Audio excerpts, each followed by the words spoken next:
En fait, ce que j'aimerais penser avec vous là, c'est une prétendue critique de la société qui fait que celui qui porte la critique se sent malin. Ouais, moi j'ai tout compris, on est en dictature, moi j'ai tout compris, on est dans le fascisme, etc. Et en fait, c'est idiot. C'est de la crétinerie militante qui passe pour être intelligente. Un peu comme les films américains, vous savez, V comme Vendetta, Matrix. On a Mhm. l'impression d'être super intelligent. En fait, c'est complètement crétin. Enfin, je veux dire, politiquement, c'est du complotisme à deux balles, quoi.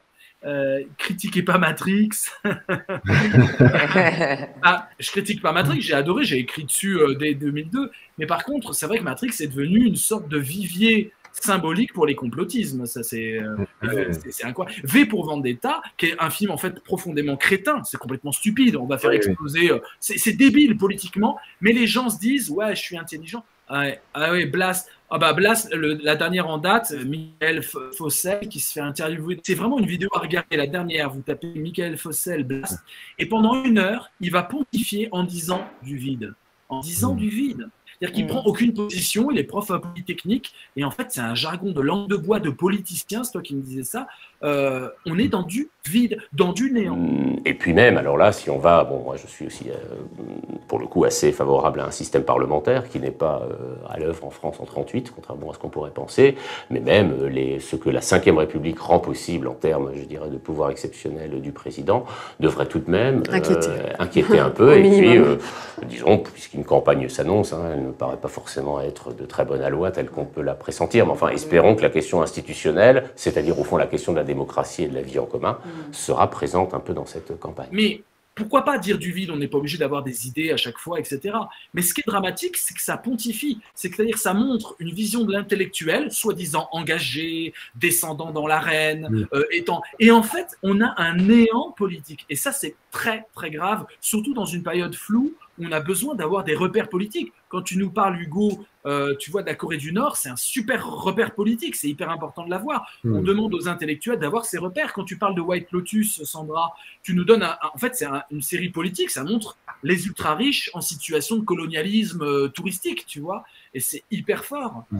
N'importe quel président de la République, dans les conditions actuelles du pouvoir, s'il, et c'est le cas d'Emmanuel Macron, n'entend rien modifier et au contraire profiter de ces pouvoirs qui lui sont donnés, irait dans le sens, je dirais, au moins d'une verticalité plus grande. Alors la pandémie a fait que, et c'est là qu'il faut être attentif, c'est évidemment pas un événement qui a le moindre espace de comparaison, le moindre moyen de comparaison avec 1938 ou les années 30, mais en revanche, le problème n'est pas tant celui des événements que par définition nous ne pouvons pas prévoir et qui ont quelque chose d'inédit, sinon ce ne sont pas des événements, c'est plutôt le cadre interprétatif dominant dans lequel ils adviennent. Et effectivement, vous l'avez rappelé, il n'a pas fallu longtemps en France pour que cette pandémie, ce qui n'a pas été le cas dans tous les pays européens, par exemple pas le cas en Allemagne qui est un système parlementaire, pour que cette pandémie incite et finalement fasse que le gouvernement et le président mettre en place un état d'urgence qui est maintenant devenu sanitaire cette fois-ci et plus lié au terrorisme, c'est-à-dire bon, évidemment un accroissement considérable du pouvoir administratif et de l'exécutif.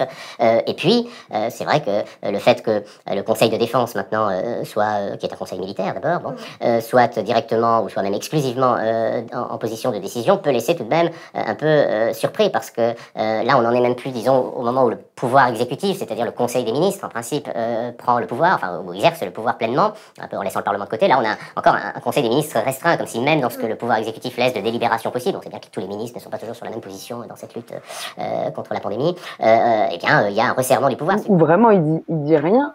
Il parle d'effets politiques, d'effets sociaux. Il dit vraiment des grands mots qui disent rien.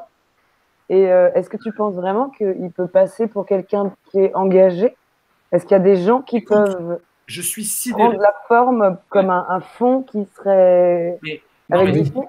Le document sociologique qu'il faut aller voir, c'est regarder les commentaires de cette vidéo. Les commentaires, je crois que c'est des trolls ou c'est des bots. Je ne peux pas imaginer que ce soit des gens réels. Franchement, tu vas voir les commentaires, c'est formidable, c'est exceptionnel, enfin un intellectuel, etc.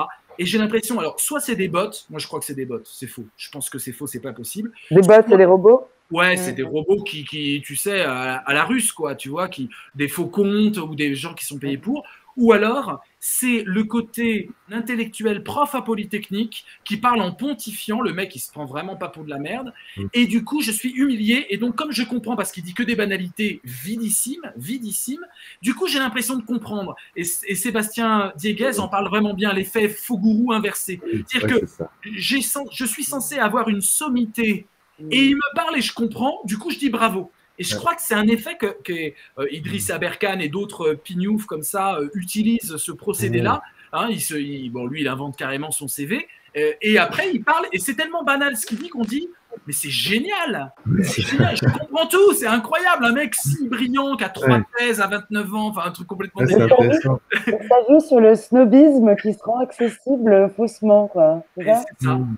C'est l'inverse de l'effet gourou, en fait. Oui, c'est ça. C'est énorme.